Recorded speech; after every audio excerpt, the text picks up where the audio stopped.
where culture meets context.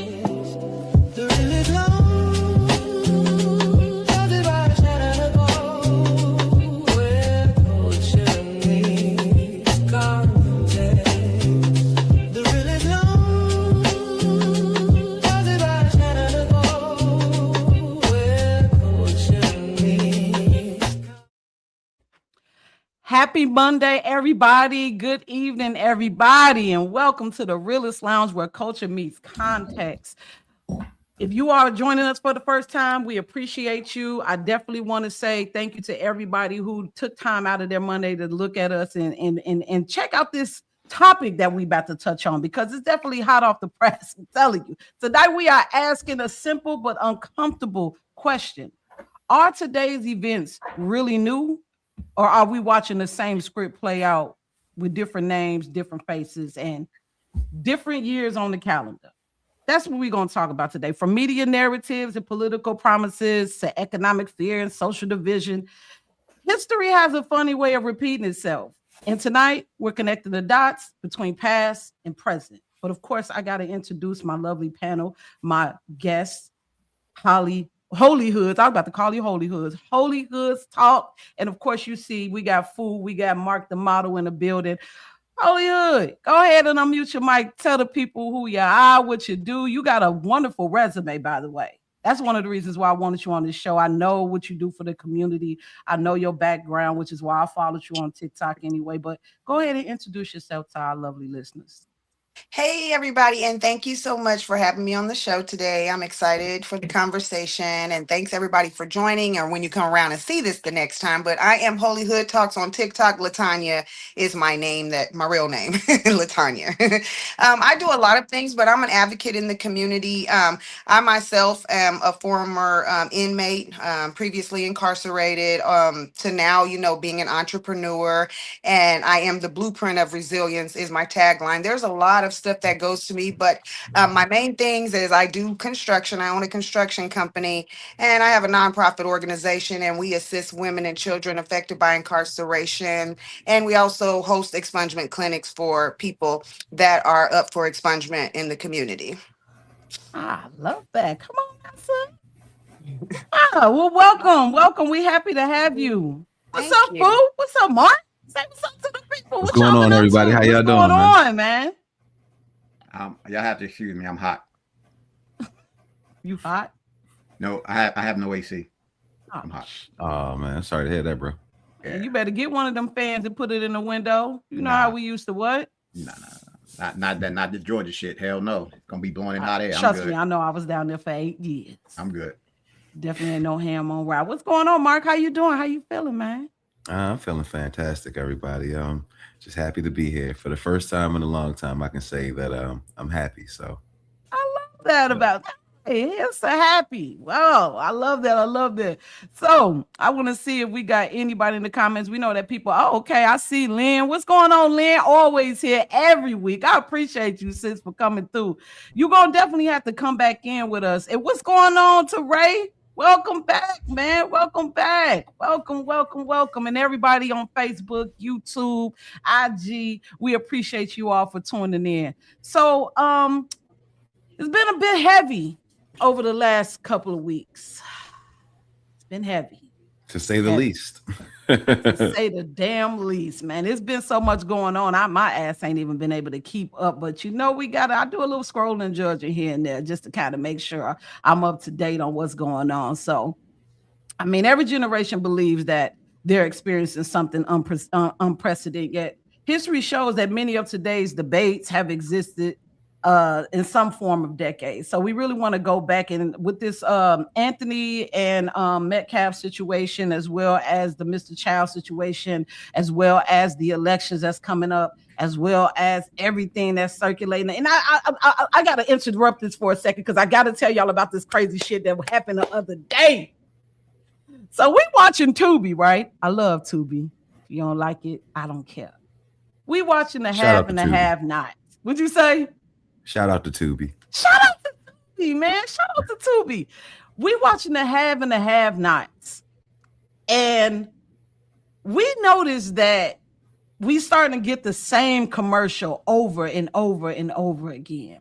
It's for a medication. They always showing us some medication and shit, right? So we start complaining about it. We was like, damn, we always getting the same Scott Rizzy ass commercial every time. And then all of a sudden we get to the second season and we started noticing that the commercial started to change. Guess what commercial I'm starting to see on Tubi for the have and the have-nots?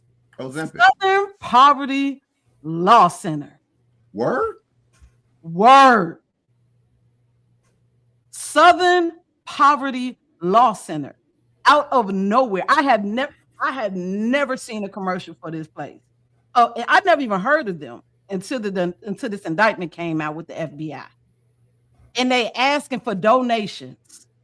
Hell yeah. $19 a month to donate. I was like, are they serious right now? Very, very much so. Because they broke.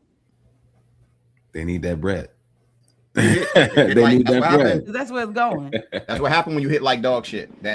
I'm not surprised, but if you notice too, which I find funny, look where they're sending. Look what they marketing to. Ain't no nigga sending y'all no $19. Stop it. Ain't no good white folk in America watching the have and the have-nots, but my ass is. That. But see, this is where the arrogance comes in. Mm-hmm. But you have to be careful. Remember this. Southern Poverty Law Center, Act Blue, USAID, whatever the case, they want your information because once they get your information, now them bums over in Skid Row gonna be donating 10, 15 times. Like you get, that's the whole, they want, everything is about information. All they want to do is get your, once they get your information, now you don't donate it 100 times. No, I didn't. I didn't donate once. How I donate 100 times? That's the game. They getting caught. Desperation. You know how we say when the lights come on, the roaches start scattering? That's what we seeing right now. They shook. They doing whatever. No shame. I was just shocked. I was just like, giving money to the KKK? Why is you? Because you know it ain't nobody watching this show. I mean, it's a lot of people that they probably ain't never heard of the have and the have-nots. Ain't nobody watching this show but black folks and older black people. Exactly. Have you ever seen that show, Holly? Yeah. But you know that's the target though. You said, well, Holly? I'll watch it. The target audience for fraud is always has been and always will be older people. Yeah. Because when you call older people, you can get them with the bullshit. Let me get your information, this, that, whatever, and they willingly do it. If it's not enough of us around it, like, nah, don't do that. I don't even open up videos on Facebook. If I don't know you, I'm not opening that shit up. Hell no. That's cause for to get your shit taken. Yeah. It's sad though, because it definitely will get to our elders. I mean, hell, they had our elders out there buying water in the mail. Yeah. See the pop Credit off. card information, it's sad, yo. That's the best way I can put it. But when desperation comes, you do some weird shit. Bottom line. I agree with that. Well, that was my craziness. Let me go ahead and jump into this. I really wanted to ask y'all a question. I'm gonna start with you, sis. Like, what current story do you believe future generations will look back on and realize it wasn't nearly as unique as we think?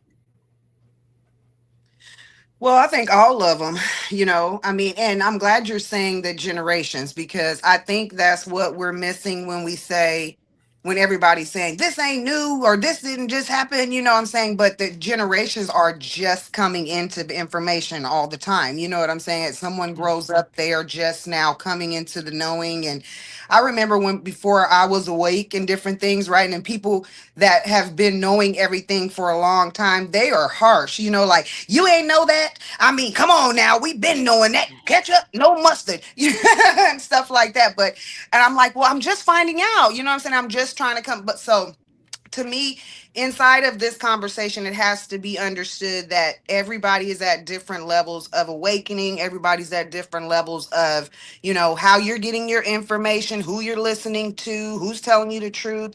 And so without that, then we don't have a true conversation. But overall, I think a lot of them, when I was growing up, Rodney King was a big thing. You know what I'm saying? I grew up, we've been through a lot of these different, I've been to Louis Farrakhan's march, the Million Man March, Justice or Else, so there's a lot of different type Wait a minute, of, Holy. Wait a uh-huh, minute. He was at the uh-huh, Million Man March. uh-huh, Why? 2015, You because was I at wanted to go wait, in wait, wait. 2015. Oh, you weren't at the original one. No, he had no. My Okay, uncle was okay, at okay. the We good. original. We good. We good. He had another one in 2015, so everyone was invited to that one, women and children and stuff. My uncle went to the very first one, and he kind of inspired me, and so I went to the second one. But I got hype off of the, you know what I'm saying, the Justice or Else and the events that were going on at the time. You know what I'm saying? Just now paying attention and really just getting my bearing off of being incarcerated. And so during that time, those were the current events for me. And that's what had my juices flowing and different things, versus what's going on now. But it's kind of like you're saying, coming back around, but just for a new generation, if you would. That's kind of my take on that. Yeah. What you think, fool? Hamster wheel. This is not a game. Me and you talk about this all the time. Yeah. History repeats itself. And like her, I love to see more people, they recognize it. Like, nah, I'm not falling for that again. That's what we're seeing. And this is my opinion. I wish we had somebody who was really older on. We have more racial tension now at this particular time, probably since the Rodney King thing. To be honest with you, Absolutely. the Rodney King thing was when things like really it was like that. But we know racism ain't going away. We get that. But as far as the tension, they've been pushing it on hyperdrive for the past year because they like this. It's like their last resort. All they got now to cling on is, and it's not working. So for me, I like to see that more people are like they know enough to not fall for it. Now talking about it online, we get that. We get that. But action, nah, because until I see some Aryan Nation cats going to the hood, what up, Holmes? Until I see that, it ain't nothing going down. What you think, Mark? I think that people will look back at 2020 and be like, that was wild. I think that's the line of demarcation for a lot of what's going on today and what will happen going forward.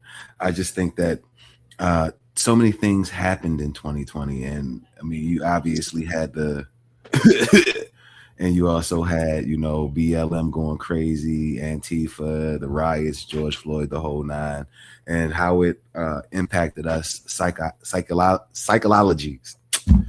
You know what I mean? I'm sorry for messing that word up, but I can't. Logically, yeah. Yes, I like tongue twister.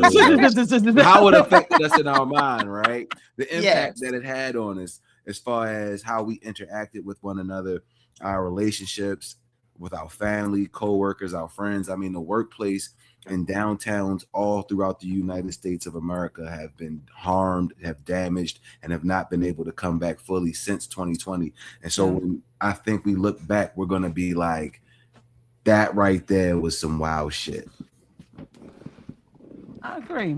Yeah, it was wild. 2020 was definitely a turning point for the country and for a lot of people.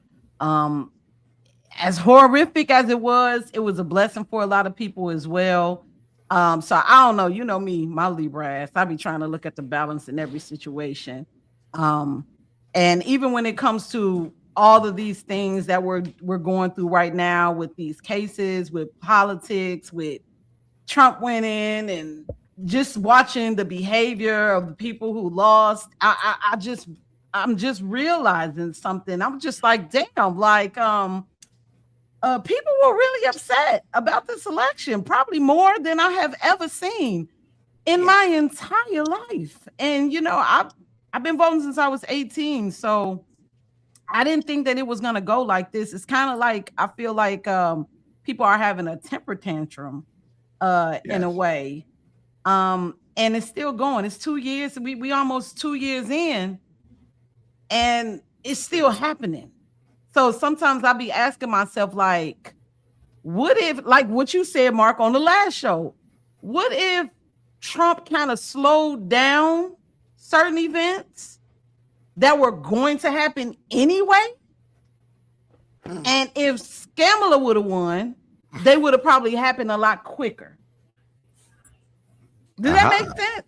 If, Makes perfect sense. to be honest Yes. with you, I think if it would have went the other way, the it would have been way worse. And the reason why I say that, it's not about the race, it's about the rights. That when we talk about people, I just thought about this is sick. If she would have won, we would be more united because more people, black and white, be like, yo, they taking our rights. We got to stick together.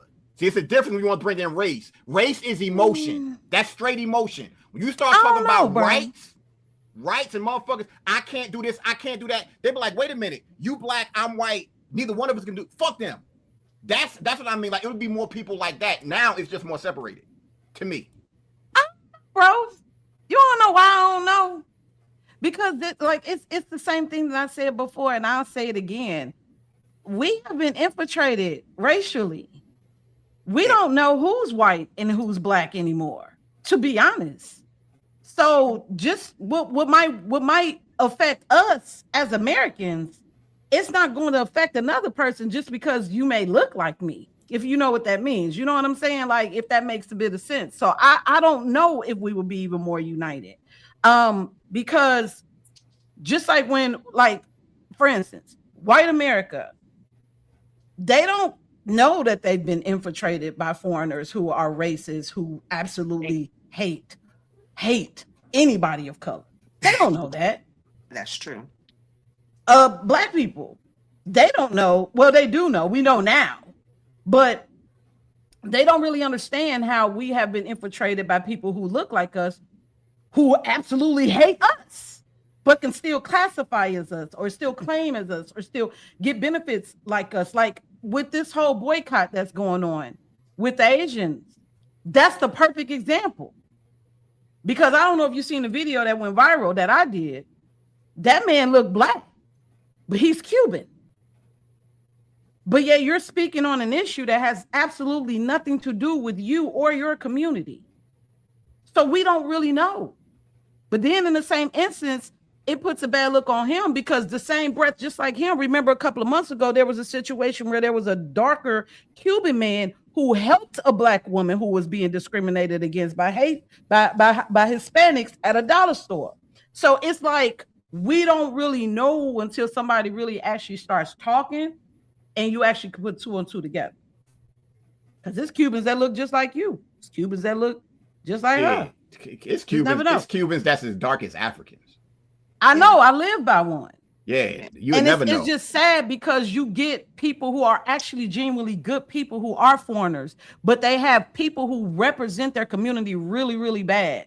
So it groups everybody in. Like, white people are just finding out, like, damn, my people probably really wasn't into slavery. It was the little hats that was over slavery. So now it's like the whole conversation when it comes to history is unraveling right before our eyes. And I think people just really ain't grasping it. They don't know how to handle it. They don't know how to take that so much is being revealed right now. That's why I was saying, like, to see people waking up, I like it. But the one thing we always have to understand is the silent majority is always going to win. And what I mean by that is, I'm not going to say win. The silent majority is always going to stay silent. They always going to stay silent. Hey, you all, give me 1 second. I'll be right back, okay? All right. Keep the When conversation I on. say I'm sorry, that, it's an emergency. When I say that, I mean to the point where, let's just look at the elections. We know damn well there is no way that just Republicans voted for Trump. We know damn well not only white people voted for Trump. There's a lot of people you would never know. You would never know, because that's the way it's supposed to be. It's none of your business. And the silent majority are also the ones that keep things going. Let's just keep it a buck. Hell, my aunt had a soul food restaurant up there in Conyers, Georgia, and a couple places. Her biggest customers was white people. It's always like that. It's us that be on the bullshit. They come. They ain't the one. They not the most consistent. They damn sure don't tip the best. And they're the ones that complain the most. Who? Hold on, I just got back. I was saying how the silent majority is so gangster and like you would never know how they move. And then I was saying that my aunt she had a restaurant and her biggest customer base was white people. It's always like, to me, I noticed that it's always like that. But once again, it goes to show it's not black or white. Is your food good? I'm going. You give me a lot of food, I'm tipping. Is the customer service? And that to me, when Mark brought up 2020, that's something that nobody talks about. After 2020, if the customer service was halfway decent, that shit is garbage now. It's very garbage. That shit is garbage. People don't care anymore. And it can go either way. But you go to certain places, they don't even understand how that works anymore. I do. I'm always gonna do my part because it's in me. I can't help it. But younger people, they ain't got no clue, yo. But I mean, also, it ain't even just the people who are the customer service. It's a lot of the customers. I'm gonna just say that straight off the bat. A lot of people in America, Americans are very entitled. Yes. Entitled and spoiled. Straight up. And especially those that don't know what it's like to not have nothing. Especially foreigners who come over here. I'm gonna tell you that right now. The type of people I be dealing with, and I deal with people in Canada as well. They be some entitled scammy motherfuckers. They be really wanting shit for free. They be wanting you to go above and beyond. So like I said, I do think that 2020 changed a lot of the personalities of a lot of people when it comes to the gig economy. You know, like now we don't have to leave our homes to get anything. We could stay at home and things come, and people don't even realize that somebody is doing a service for you, and they don't even be wanting to tip the people who bringing them things, who bringing the service to them. So I think that it's kind of half and half in that aspect. I don't know, but let's go ahead and get into this fresh off the presses. But first, let me say what's up, because it looked like we got some more people that's joining us. Let me see. It looked like, well, shoot, no, that's you, Lynn. Lynn, you going ham. I appreciate you. Yes. I just looked and seen over. She said, you're right. I got a cousin that's Cuban and black, and their dad looks black until he starts talking. I'm telling you, you never know. I don't even know my neighbor downstairs' name. We call him Cuban B. We don't know his name. But anyway, fresh off the press is like, I just wanted to see what you all come up with. What did you all see this week that maybe we need to let the listeners know about? I'm gonna start with you, because I know that Mark. I ain't saying you ain't gonna go in, fool, but Mark be. You know what I'm trying to say, Mark. Who be keeping that shit short? He be like, look, this is what happened. Mark got to give you a whole dissertation on everything. I love it, though. That's the balance that we have here. I love it. Go ahead, fool.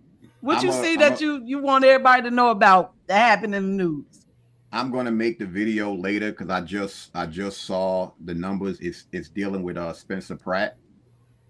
The in-person voting with the mayoral election, he had 38%. Karen Bass had 28. Nithya Raman had 19 or 20. No, yeah, in person. Early voting. Karen Bass, 35%. Spencer Pratt, 28. Nithya Raman, 19 to 20. The mail-in ballots afterwards. Boy, Nithya Raman had an 80% jump. 80. Mind you, before the mail-in ballots came in, she lost her district to both of them. She came in third. Now all of a sudden, she got 80% of the vote. What frustrates me is that with numbers like that, with the actual proof, not one person from the Democratic side could say, you know what, that's just not right. Just somebody admitted, we know what's up. The fact that you that disingenuous, it proves I can't rock with people like that. When I say protecting my energy is key, and I got to tell y'all this, I don't talk to my father anymore. Because having those conversations that's just not there, I'm good. I would rather protect my energy than deal with that shit because it's not worth it. And the fact that I don't want to be around people like that. If you're that disingenuous and you're going to lie all the time, I'm good. And your only response is, but Trump? What? Trump ain't got nothing to do with the mayor election in LA. I'm good, yo. For me, I wish more people would. It's hard sometimes, but I'm good. I can't, yo. I can't. Ignorance is bliss, but ignorance is also death. I love my stress-free life. Nah, not happening. Word up. Word. No. Mark, what you got? See? Oh, As soon as you do that. Yo, man. All right. So obviously we all have seen what's going on with the Carmelo Anthony verdict. Okay. Guilty, 35 years. I'm not here to argue murder or self-defense.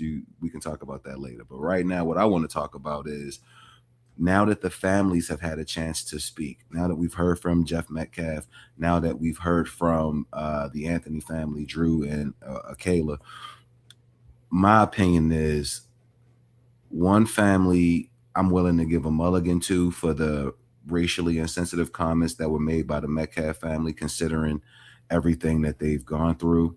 But I would really like to drop anchor with the Anthony family and how they are a piss poor representation of the Black community, how these folks are grifters. And now you're seeing them, I guess the scam that they were running starting to fall apart at the seams, with Dominique Alexander essentially telling on them, and then Charleston White doing everything he can to distance himself from the entirety of the situation. Charleston White has been one of the biggest people who has been supporting the Anthony family, making up all kind of lies about the story, making up everything but the truth when it comes to what happened with the Metcalf situation.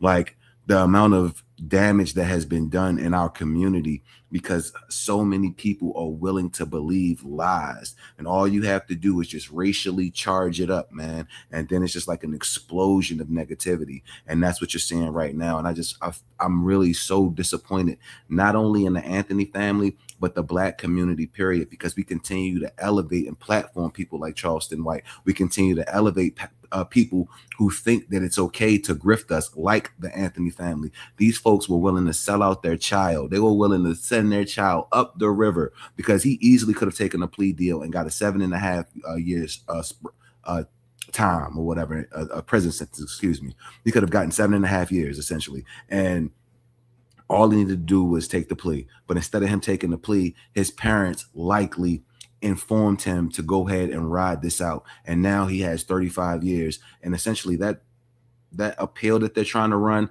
I think that's nonsense. I think that's another grift for the family to get more money out of everybody so they can fund their own lifestyle. All y'all need to know is Kayla before photos, Kayla after photos. Check out her nose.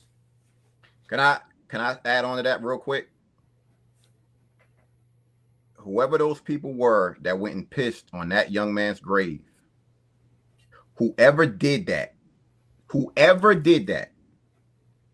somebody need to slap shit out you, because you are a poor representation of a person. That makes absolutely no sense to me. You went and pissed on somebody's grave. You went and pissed on somebody's grave, but you ain't doing shit for your fucking community. I'm good, yo. I'm sorry. Man. And we acting like the Anthony family is the victims here, like it was some sort of injustice. They keep telling you about this phantom tape that shows Carmelo being jumped. It doesn't exist. It would have been used in the court of law. There is no tape of him being jumped. And we just, as a community, can't accept that this boy was set up for failure from the day he was born by his parents. And the day that he went in there to that stadium, I don't know what he had on his mind because he won't talk to anybody. So none of us really know. But what actually happened was he committed a crime. And instead of his family coming out and saying, you know what, we apologize, we're remorseful, we're sad that this went down this way. You know what, he tried to defend himself. Maybe he misunderstood this, that, and the third. We're not hearing any of that. All we keep hearing is it's everyone else's fault. And then when they get held accountable, when people ask them about, you know, why did you have this attorney? Why did you have that attorney? When you guys could have easily gotten the top of the fucking line black attorney in the country for $500,000. You raised over $600,000. Why in the world was he out there with Mike Howard? And I'm not trying to impugn Mike Howard in any way. He's a fantastic lawyer. But for this type of situation, if that was your child, wouldn't you want the best lawyer money can buy, especially since you just raised $500,000 for this purpose? Unfortunately, we live in we live in a time where it's a lot of tit for tat historically, just my opinion. But I really want to hear from you, Latanya. Like, how do you feel about this case? Thank you, and I appreciate everybody's perspective, and I agree with the brother before. I just want to add on though, for me, um, although I feel like totally what Carmelo did in the instance totally wrong. You know what I'm saying? Totally wrong, and it's extremely sad. I will say the sentencing for me is extreme. I was incarcerated with people who did much, much worse and served much less time. I'm in a different, in Kansas and things like that. But when you're talking about women cooking their kids in an oven, you know what I'm saying, and trying to feed it to their baby daddy and getting 10 years. So I've been incarcerated with people who have done gruesome crimes and serving way much more less time. So I got to keep it 100 with that. I think the sentencing was extreme, but I also agree with the brother. He could have took a plea bargain because the facts of the matter is you came out and you said that you did it. Now, I will say with the plea bargain coming from his family and the lawyer stance, he would not have been able to appeal that if he would have accepted a plea bargain. You know what I'm saying? So I don't know if their mindset was like, well, let's just go all the way so we at least have an opening to appeal. You know what I'm saying? So that is one thing that I know. If he would have accepted the plea bargain, it would have been a real wrap. He would have served whatever time they gave him. So I want to put that on the thing. But I have thought about this case long and hard, and I feel like we've been saying, and kind of like you were saying earlier, the media is pushing it for a racial issue. I don't personally think it's a racial issue. I think more so it's raising your children to be good children, and I mean that from Austin's family and from Carmelo's. I just don't appreciate people leaving Austin out of the conversation, and the reason I say that is because Carmelo was not a YN in the streets. Okay, let's get that. People are acting like he's the YN, one of these young dudes out here terrorizing our neighborhood. When he's in school, he's in sports, he's in whatever he's doing. He could have been doing God knows what. He didn't have a previous criminal record. So that's one thing. We got to distinguish between these young men that's out here running the streets and a young man who made a piss poor ass decision, probably from very bad parenting, is from what we're seeing here. But I thought about it, like what made him, and this is the conversation that I feel like in order to teach your kids different, in order for adults to get past things, the questions have to be asked. What made him bring this thing with him? Why did he have that on him? Because if we don't talk about what happened before, we're never going to solve whatever did happen as far as community or whatever else. So he may not have been bullied right then in that instance. But for me, remembering when I was a child and remembering I've been stabbed 3 times, 2 times by the same girl.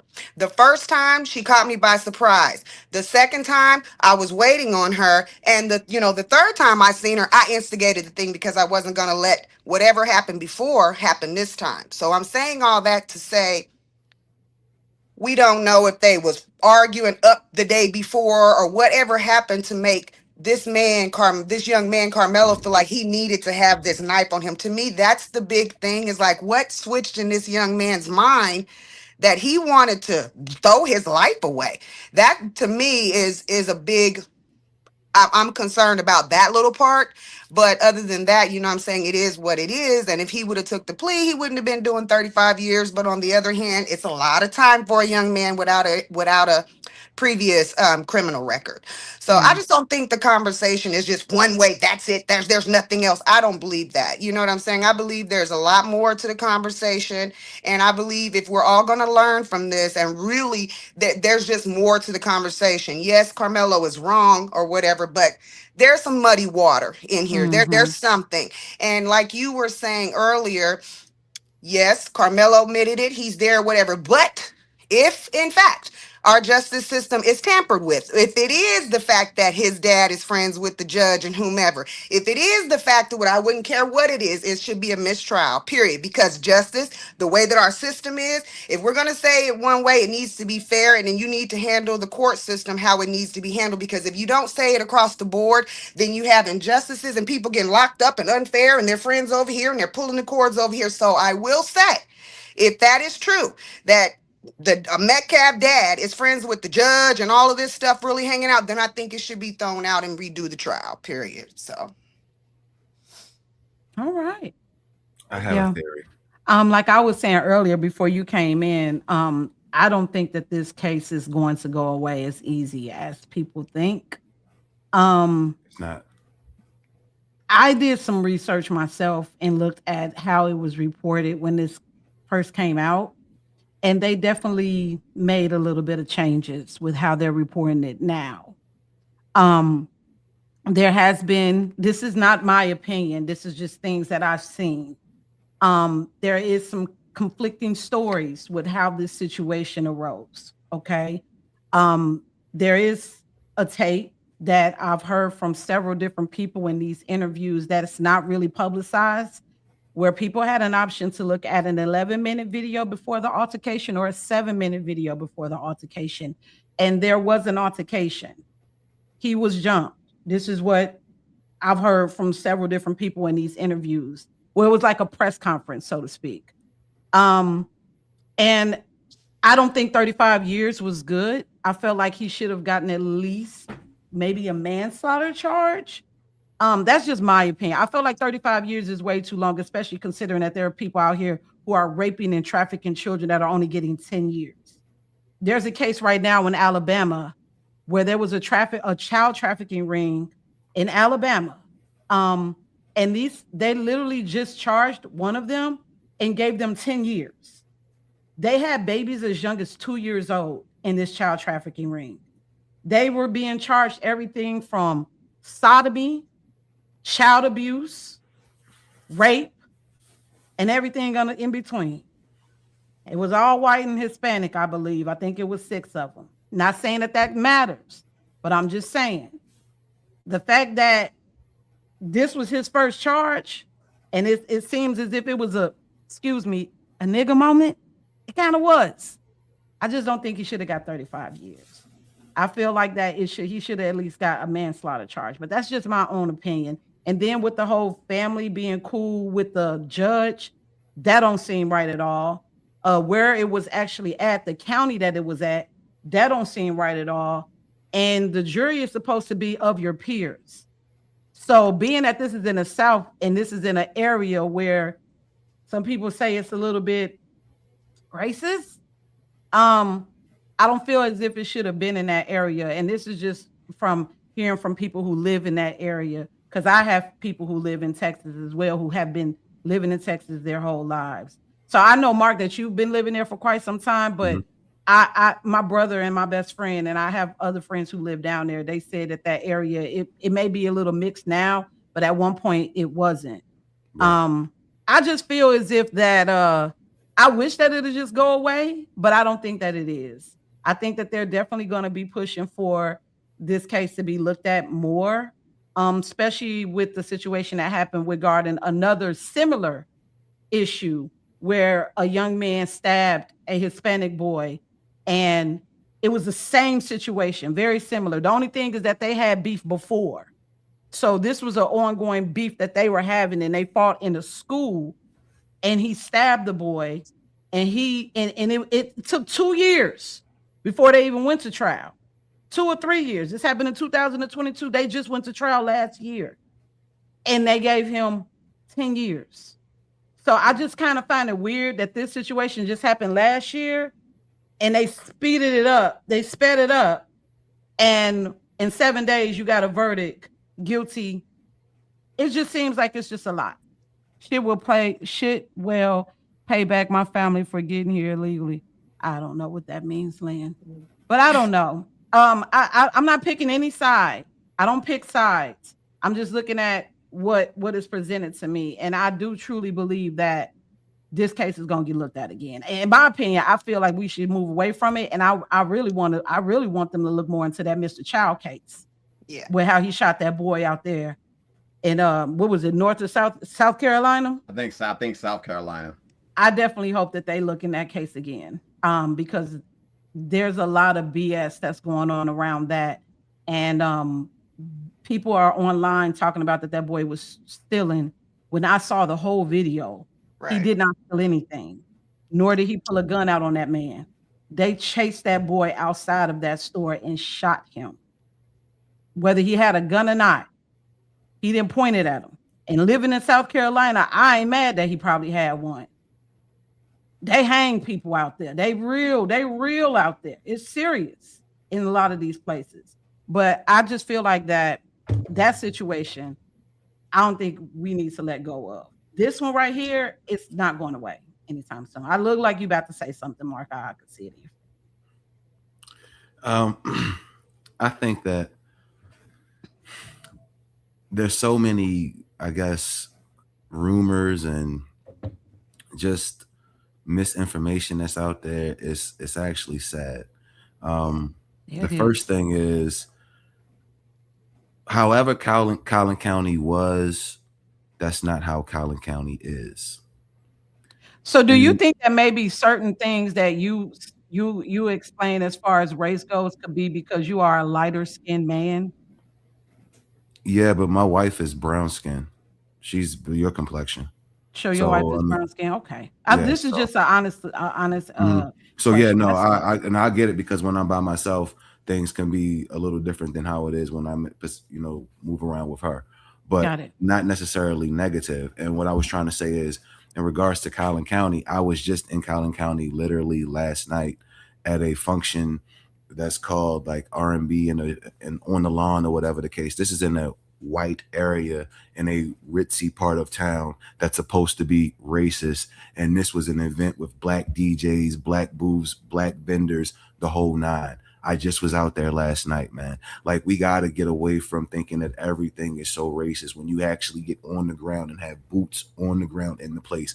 I'm telling you, it's not like that. And when you go back to the situation, all we keep doing is looking at this from a black and a white perspective, but we're not taking into consideration that some of the boys that testified against Carmelo Anthony were black. They're not taking into consideration that both of these boys were athletes. They both played football. They both ran track. They had white and black athletes on both teams. Now, I'm not saying that racism isn't a thing that doesn't exist.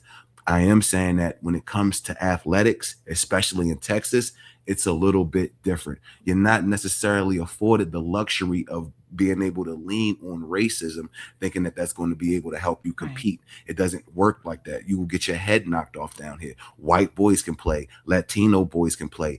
Indian boys can play. Black boys can play. You have to understand that. So the relationships that get forged through these teams are based on things that are outside of racial dynamics. When the boys spoke about Austin, the black boys, that is, they spoke about him being their leader. He spoke about how he protected the team and how he cared about his team. That doesn't sound indicative to somebody that's racist, but we want to put a racial spin on this instead of just looking at it from the perspective of it was two boys that had an incident that went left. Let's remove the racial aspect from it. Can I ask though, brother, so how do you explain the white people that are coming out in Carmelo's defense that were there? And I seen a white lady that seen the video that is saying that this is wrong. They're not telling the true story that she's seen. She's seen a whole nother thing from what everybody, and these people are white. I would ask, is she under oath? because the testimony that I'm referring to is from people who gave sworn testimony under oath in the court of law, not necessarily people who just stood in front of a camera with no verification process at all. We had But one wasn't dude who there was 20 people that they didn't let testify? but it was 20 people that actually that actually testified and corroborated the story. Even the defense's witnesses that they called corroborated the same exact story that the prosecution witnesses had. So you don't think that people lie under oath? I'm not saying that they don't, but what's more likely, people willing to lie under oath or people willing to lie without consequence on the internet. You can get on here and say whatever you want. It won't be no consequence. If they find out that you're lying, you can go to jail and be charged and have your record tarnished. And for people down here in that area in Frisco, Texas, who have futures planned for themselves and plan on going to big colleges and having big careers, why would they want something stupid like that on their charge over Carmelo Anthony, somebody who didn't even go to their school? That doesn't even make sense. Go ahead, fool. Two things. Number one, Tanya, is it Tanya or Toya? It's LaTanya. Latanya said it best. Look at the parents. Number two, he shouldn't have been in there. It's no, when I listen to He everything, shouldn't have been in where? he shouldn't have been in that tent. He was Why? asked it because he He didn't go wasn't to supposed school. to be in there. It wasn't his team's tent, and they asked him to leave. If he would have left, none of this happens. None of it. But this what I'm saying, conflicting stories, because I heard that he was told that he could be underneath that No, tent that's and that it false. was raining. That's No. false, and it wasn't even And right. then No. on top of that, it doesn't make sense for you to. This is the thing that be getting me. The 15 times they told him to leave 15 times. That doesn't make a bit of damn sense. Okay. It doesn't Once make again, sense. Take away the 15 times. If that's not your team tent, you're asked to leave. Leave. So That's why all. wouldn't they go to a coach? Why wouldn't you go to somebody who's in charge? Because It's Austin not was your technically place in to tell charge. anybody. You're a child just like he a child. Yeah, but If it Austin took was the you captain. 15 times for you, first of all, it only take me 3. It only take you to tell me something once before I realize. Now, granted, everybody ain't gonna think like me. But the thing about it is that, like, when people say, oh, well, they told him 12, 15 times. Hey, Really? Let me After say, the third time that you told him, you didn't think to go to the coach and be like, hey, man, this man is underneath our tent. Can you tell him to move? let me elaborate on what I said. I want to be clear. I'm not even gonna think about the 15 times thing. You in Texas, you're a football player, you're an athlete, you're a young man. I'm going by just me speaking as a man and me even as a boy. If that's not my team's tent or my team's area, I play ball in Newark, certain places you don't want to be, I'm not going in there. I'm good. It's rain. We ain't You sugar. We running ain't gonna from the melt. I'm rain. speaking as a man.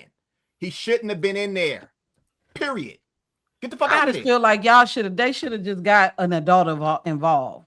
That would have alleviated the whole situation. You think Just get so? an adult involved. If you see that this boy is underneath the tent and he ain't supposed to be there, and you ask him several times to leave, it's not your place to put your hands on him at all. Like you should have went to a coach or a teacher or somebody in charge. Now, granted, yes, he murdered him. That was wrong. And all he should have, in my opinion, I feel like that stems from parenting, because that shows that you didn't learn how to have Impulse conflict control. resolution skills. Conflict In my resolution, opinion. none of that. You didn't learn how to do that. But at the same time, it's not your job to put your hands on no damn body. You should have went to an adult and be like, hey man, tell this dude that he needs to go over there to his own team. I So think it that was really like a bad the coach would've got situation at stabbed all. too, You though. got this dude and you got all of these people telling you need to get up. He should have got his ass up and left, but he didn't. At the same time, when he didn't get up, you should have went to somebody in charge to tell you that you need to, hey, young man, can you please you don't go think over that there he to would your have stabbed the team? coach though? You don't think he would have stabbed the coach or a teacher? No, I don't either. Come on He- now, Mark. He Don't just do that. specifically just you don't do what? Because Say that that- don't Well, even make You're sense. trying to If, hold on, if we're an trying- adult he or took a knife somebody to who's in a attract me and supervisor stabbed somebody. position, That doesn't make sense. And why? That doesn't make sense. And that's what I was saying. In our grown up thinking, why? He's not Right. like I said, he's not like a YN that's just out here thugging every day. I'm thugging. No, like you said, he's a football player. He's in school. You know what I'm saying? He made a bad decision, but why is this athletic boy carrying a knife around ready to use it. That That's to Right. that me, That's why that I'm goes back asking to what, home. what will be the difference, whether it was Austin or whether it was a coach or not. His hand was on the bag the entire time. His hand was in his bag the entire time. And then, like I said, the knife wasn't open when he pulled. I mean, the knife wasn't closed when he pulled it open. It was So did you already see the open. video? I don't need to see the video. You do. Mm-mm, Because you're yeah. doing you're mm-mm. saying hearsay just like all of No, us are. I'm going off of what's been said in the court of law. That's it. That's the only thing that we So can you go off don't think because that that's they lie in detailed the fact. court of law, Mark? I'm not. It's not about whether I think that they lie in the court of law. It's about whether I can prove if they lying in the court of law or not. And right now, And when by you have seeing the people that's willing to video, perjure we if themselves, we that's would, crazy. I'm telling y'all, we like I was telling them earlier. Sorry to cut you off. Mhm. We watched Charlie Kirk get his throat blown off several times last year, over and over and over again. We saw that man stand on that man's neck over and over and over again. Why would y'all have this from us? That's my thing. Because Because if it's we would have minors. saw it, we would have already knew. Hell, I done seen Trayvon Martin dead, laying in the ground. Y'all don't have nothing else from us. And Why we the got to hell would watch you? Rick Child chasing Homeboy too. That's out Exactly. there. So This is what I mean when I say that the media is our biggest freaking enemy, y'all. I agree I'm with that. so serious. I Like, completely agree with regardless that. of this situation, the media is a problem. They are a problem. And I'm really hoping that before Trump leave up out of office, that whatever Obama did when it comes to him allowing them to lie to us like this, that he probably rolls that shit back. Because the lies is getting out of control. I'm telling you, bro. I looked this shit up on DuckDuckGo. Shout out to DuckDuckGo. They They were compromised too. reporting this way different when it happened than what they're reporting right now. That's why I was like, why they ain't talking about the fact that it was a fight? Where that information go? They be playing with it because this is around the time that they know that this is election season. It's a lot of stuff that's going on. We have not had a moment of peace since Trump got in office at all. Regardless of whether or not you Republican or Democrat, you got to use your third eye at some point and being like, man, we are dealing with some real life crazy stuff when it comes to our energy being harvested. It's subversion at its best. well, and I think that that's fueling the fire is people Yes. are standing on a side because they're party and they don't want to piss the people in their party off. I'm just going to be quite honest. And especially black people that are either on one side or the other, we feel like we have something to prove to the world standing on one side when none of us are there. And like I said, nobody knows what happened the day before or what build up. We can stand with our whole chest and our whole heart, but we still don't know. And they could solve it by showing the video. I mean, they could. They can like you solve it said. everything by showing a video. Go ahead, fool. The thing about this, which is also crazy, and I just learned this the other day. Every midterm election year, they do this with trials. If you go back and look, it's scary to think about. They do this shit on purpose. And if people caught on to that, they would see the fucking play. Once again, it proves the title of the show. Same script, different year. But now people can see it like, wait a minute. Did y'all happen to know, what was that, the Super Bowl or the finals or something like that? Was when the OJ case happened. That was an election year. It's just Really? Yes. Wow. I don't know. I think it was the finals. I could be wrong. I'm almost certain it probably was the finals. But they said, somebody told me they had a split screen between the finals and the chase or something like that. I'm like, what? But we don't catch that because it wasn't as prevalent back in the day. Now everything, and it's scary when you think about it. They play on people's emotions and they do it they do this shit on purpose because they want people riled up. And it's the fucking summertime. It's hot. It's about to be hotter too. I got a feeling Yes. it's gonna be one of the hottest summers that we've had in a long time. Let me go to the comments real quick and shout out to everybody once again for for paying us some attention, for watching this. We're gonna get on deep into it. Let me look and see. All the adults failed in the situation, coaches and parents. I 110% agree. I agree. think I can agree with that too. I agree. But And the can I ask y'all- media. Can I ask y'all a Failing to question? do their job. I miss the Katie Courics and the Barbara Walters and these new people that They entertainers. It's just like wrestling. It's just like wrestling. Wrestling went from World Wrestling Federation to World Wrestling Entertainment, WWE. They had to do it because that's what we living in. It is entertainment. Period. Yeah. This is not new. This is not new. We're the news. We're the ones that is actually sharing what's up. And that's why it's important for us to have our ducks in a row when we tell it. Like a lot of people, and I'm glad I got a partner that holds me accountable if I say some shit wrong. You know what I'm saying? And I didn't really talk a lot about this situation because I feel like a lot of people are just using this shit for content. A lot of y'all really don't give a damn about this case. You don't. You don't. You're just using it for content. But it's made me look at people differently. Because I'm noticing that like a lot of people are using this situation to really be racist. Like and it's from our side. Yeah.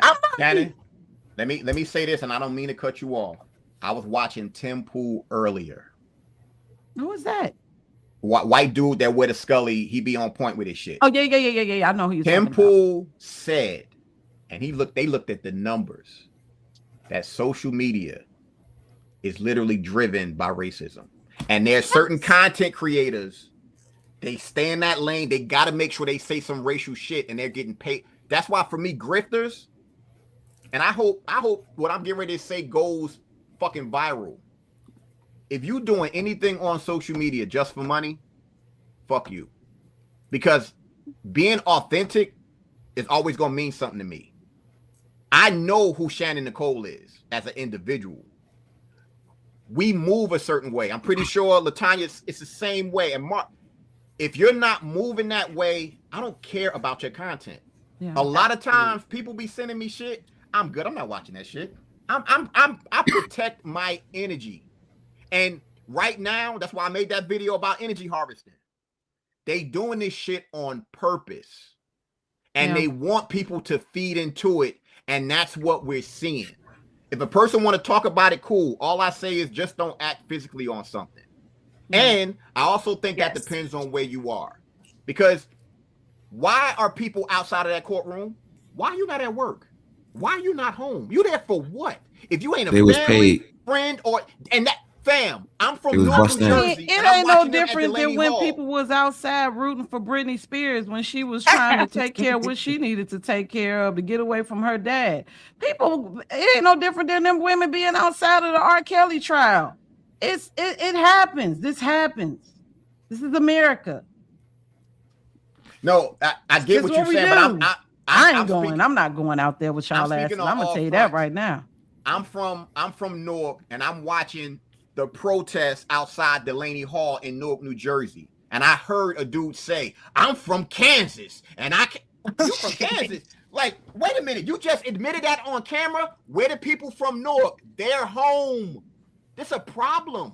These people be busting. busting, I'm saying about subversion, y'all. Like a lot of these, this is what I mean. They be lying. Like we really don't know the truth in none of this. Like we don't. Like, first of all, sorry to say, I miss the days where we could be in the courtroom and watch this shit, because then we wouldn't be talking about, well, this happened and that happened and this happened and that.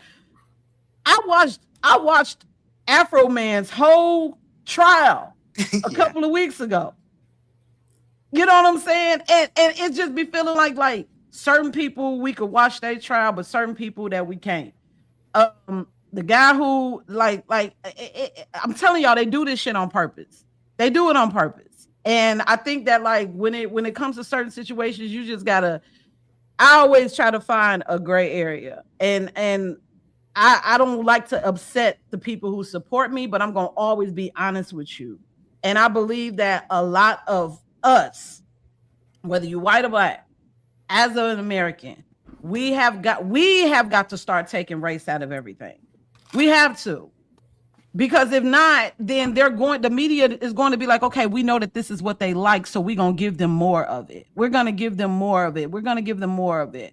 We're going to show that this is what happens when a Black boy, like we even see it when they report certain stories. Black man kills Hispanic man, Latino man, Right. age 31 was caught. Like they do this shit on purpose. It's the craziest thing. It's the craziest thing. What was you about to say, Mark? I think You want to that ask a question. You said you want to ask everybody a question. I did. How should the media have reported this? With all of the information before they even said anything about it. Like they should have showed that video. The same video that they showed those people who said that they was outside that courthouse and they seen 7 to 10 to 15 minutes of the video. They should have released that video. Y'all release everything else. I'm just saying, I've seen people literally get their heads blown off in the streets. Kids get their heads blown off in the streets. And the only people that's releasing them videos is the police. It's the people who have hold of it. Mm-hmm. So I feel like that when they withhold that type of information from the public, it's going to cause speculation.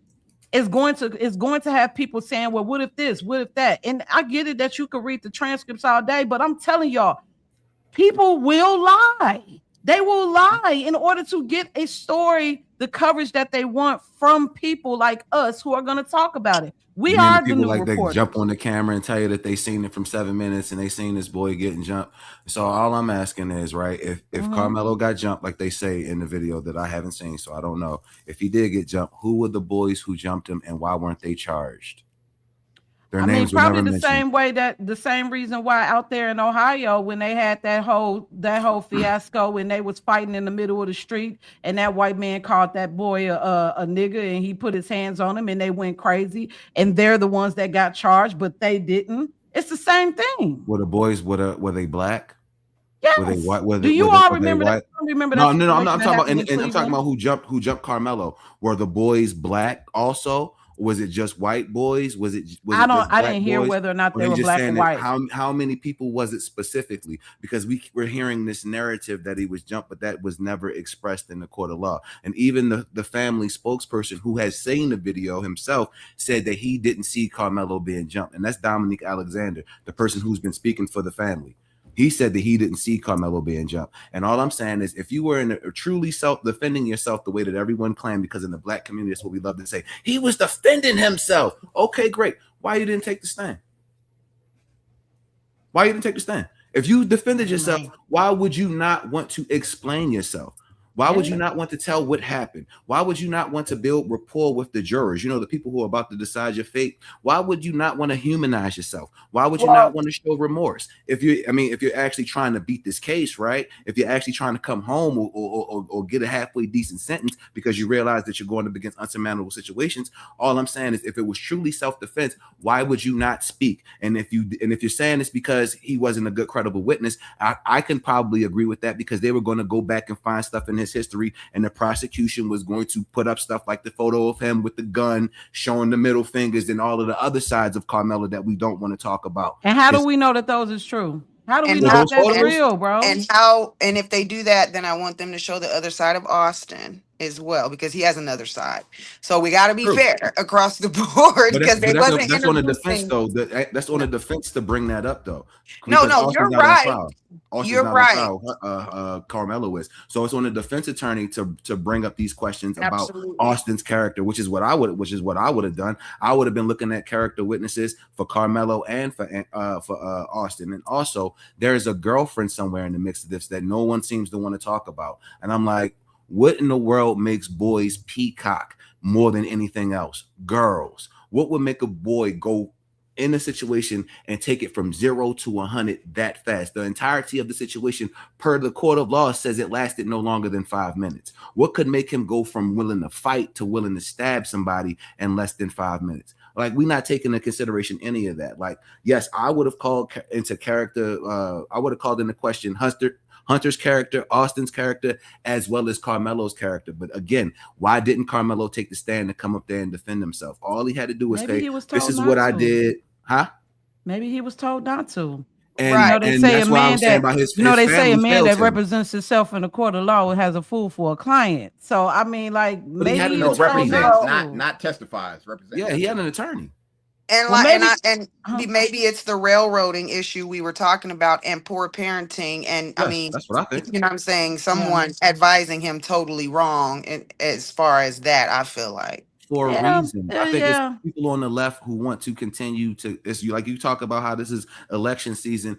It's my personal belief, again, a theory, that people from the left went to the Anthony family and told them that, hey, we got a business proposition for you. If y'all can somehow get them to walk this down, you know, as far as carrying this charge all the way through the whole entire process, we're going to make sure that the family gets paid, the family gets taken care of, so forth and so on. All we keep saying is this: the GoFundMe's, the GoSend, the GiveSend go over 600,000. One of them was like $1.2 million. And all I'm saying is y'all seen the defense that was raised for Carmelo. So why wasn't he afforded the best attorney that money could buy? His father was out there quoted as saying that Because they were the bad looking for, parenting that you mentioned earlier. listening to they were talking Why about, the well, hell should we would get they a have white gotten lawyer or a Benjamin black lawyer? Crump? That's my What does the question. color of your lawyer matter? Why wouldn't you just want the best lawyer that money could buy? This is your son. They should have got Crump. Crump don't do criminal. Trump didn't want to do it because Crump Trump knew it was a losing. He wanted to take cases that he can win. Most attorneys wanted to stay away from this because they knew this was a loss. Because But no he matter lost what, Trayvon Martin. No. What are you talking about? Crump is only civil. Crump is not going to no criminal defense. He only get money. That's it. Yeah, and why would he take this? Like I said, most black attorneys didn't want to take this case because this was a loss. There's really not much to work with here. Carmelo admitted that he did it. He tossed the murder weapon. He shouldn't never had a murder weapon in a stadium full of people at a track event. That his attorney was unable to prove self-defense, no matter what we think or what happened on the video or didn't happen on the video. None of that matters. What happened in the court of law was he was afforded an opportunity to prove his case. He didn't. And then when he say, well, he didn't have a jury of his peers, I'm like, yes, he did. You don't know. That's what Collin County is. If you don't like that, then go on to Dallas County or go over to Tarrant County. But in Collin County, that's what it is. So when you broke the law, maybe you should have taken that into consideration before you decided to do what you did. And then once you did it, you decided to leave the scene. If you were really defending yourself, you should have stayed at the scene and allowed the process to take its course. But that's not what you did. You tossed the murder weapon and you got out of there. And then we're going, oh, he was scared. He was this. We're floating these theories out there. None of us know because he didn't talk. He hasn't spoken since any of this has happened. Well, this is the end of this. To solve all of this and just move on from it, I'm gonna just say this: keep your hands to yourself. Agreed. That's it. Agreed. No, Y'all disagree on no. That's not true. Use your hands. No, hell no. No, Don't use because the you can weapon. kill somebody with your hands. I get that, but at least if you doing this, if you stab somebody, you use a weapon. If you're gonna fight. That's cool. And you in Texas, you a man, you good. But Mutual stab combat. somebody? I would have windmilled the hell out of everybody that was around me. That's what he should have did. I'm a fighter. I don't need no look. I am a fighter. I will fight your ass. I've been fighting all my life. I had to fight. I've been fighting my whole life. I'm too old now because I got weak bones. Bro should have been out there throwing Before we jabs, move on. hooks, lefts, uppercuts, the whole nine. say this Listen, before we I'm move fighting on. you. He had just moved there. Oh, so he was new. He was only. I think they say he only been there for like 3 months. He's from Louisiana. Oh shit. Yeah, that's why. At the end of the day, the parents sacrificed that boy, Yes. and we've Yep. seen this several times Yes. in history that the parents be sacrificing these kids. That's why we have to be very, Yes. very careful with stuff like this, because when you start talking about circumstances and things like that, whatever the case may be, I understand we're adults now. You're talking about 2 kids, 2 boys, testosterone. I get all of that. But certain things are instilled in you that you just don't fucking do. And to me, if his parents taught him a certain way, he acted on what he's taught at home. That's He just wasn't it. taught conflict resolution. Yes. That's the Yes. thing. But you know what? A lot of these kids nowadays aren't taught that. You know what I'm Because saying? they Aren't taught how to just walk away from some shit, or aren't taught how to go to an adult if you got a problem that you feel as if you can't solve. Like, I'm gonna tell on your ass if I feel as if that Yeah. it's gonna put me in a position to where I'm gonna get suspended, or you know what I mean. I will go to an adult and I will tell. And I think that the biggest issue that we have with a lot of our young adults is that they don't understand. They don't know how to recognize their ego. And you know what I'm saying? That is something that a lot, even grown people, don't really know how to recognize their Correct. ego. Ego is a big problem and causes a lot more harm than good. Because ego is really etching God out of the situation. So I think that if maybe he would have just even the people who was telling him to get up from underneath the tent, they should have just went to someone in charge, an adult, and be like, "Hey, this boy is over here underneath our tent. He shouldn't be here. Can you please ask him to leave?" But then That they'd would have been have that would labeled a have snitch. solved the whole issue. It Mark, wasn't for Austin to say anything to him, even Right. though he was the captain of the football team. I guess he was the captain or something. I'm seeing that Yeah. as the His coach captain, had told him Austin to was do in that. charge, and he probably felt that's ego. That's hey ego. Mark, Yeah. you said something about a girl or something being involved. If the right girl was in there, she would have pulled him out of that tent. That's something. It's my whole thing Yeah. is it's no need to speculate anything like that. It's a fucked up situation, and I can guarantee there's a bunch of parents out there right now to say, "You see what he did? You better not do that shit, or your ass going to jail." Period. It's a learning lesson for future parents and some children. They They ain't know gonna Carmelo follow. Anthony is, and it ain't the NBA player. It's that Listen, motherfucker. they not they like the thing is that like our parents taught us to keep our hands to ourselves. Seriously. Yeah. My mama always taught me to keep my hands to myself. Don't hit nobody unless they hit you. I'm an adult and I still ain't learned it. Because if you disrespect me, I might put my Right. hands on you. But Right. I'm learning to just walk away. You know what I mean? I try not to put myself in situations to where I'm gonna fly off the handle. I caught myself in one a couple of weeks ago, and I did put my hands on somebody, and I had to apologize for that. I did. I apologized for it because that was completely out of my character. And I am Why didn't you sorry. just I walk will say away, it again. Shannon? I am sorry that I did that. Why didn't you just walk away? Well, Because that's it was first of all, it was in my apartment, like it was close. I felt disrespected. It was the ego. It was the ego. And I'm grown enough to admit that it was the ego. Plus, my man will not let me get rid. He would not let me walk away from it from me without me admitting. Because at first I was just like, I don't give a fuck. I choked that bitch out again. and I was gonna say that, Shannon, is that Shannon. a lot of adults that are, immediately saying, yeah, Carmelo's a killer and all this, but this is their main thing that they are saying. He should have just walked away. That's Yeah. wonderful and that's great. But you line up 50 adults that know how to keep their emotional intelligence. You're talking about people online can't even keep their self together and get mad if somebody else has another opinion and saying that Carmelo should have just walked away. I mean, you have a hard time finding adults that can just walk away. Somebody comes and tells you to shut up and get out of here. What are you doing? Everybody say he should have just walked away. Yeah. Let somebody come tell you to shut up and move around. I'm not going nowhere. You don't just tell me to shut up and move around either. So I can be adult enough to say you can march your ass up here all you want and tell me to move. Don't mean I'm gonna move.